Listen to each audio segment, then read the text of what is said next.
আপনাদের সবাইকে ধন্যবাদ। বিতর্ক যেন পিছু ছাড়ছে না ক্রিকেটার সাকিব আল হাসানের। এবার নতুন করে তিনি আলোচনার কেন্দ্রে এসেছেন যুক্তরাষ্ট্র শাখা ছাত্রলীগের নিষিদ্ধ নেতাকর্মীদের সঙ্গে আড্ডা ও ফটো সেশনকে কেন্দ্র করে।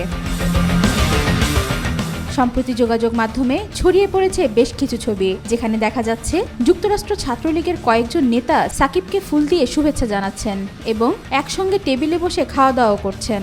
এসব ছবিতে সাকিবকে হাস্যোজ্জ্বল ভঙ্গিতে ছাত্রলীগ নেতাদের সঙ্গে সময় কাটাতে দেখা যাচ্ছে।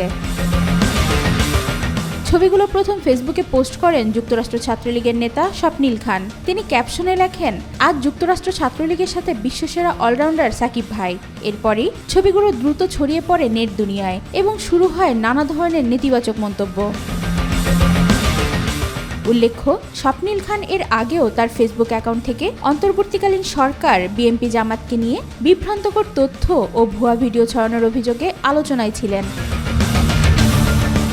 সাকিবের মতো একজন আন্তর্জাতিক তারকাকে নিয়ে এমন লাগাতার বিতর্কে অনেকেই হতাশা প্রকাশ করছেন, এমনকি তার লজ্জা শরম নিয়েও প্রশ্ন করছেন অনেকেই। তবে এ নিয়ে সাকিবের পক্ষ থেকে এখনো কোনো বক্তব্য পাওয়া যায়নি।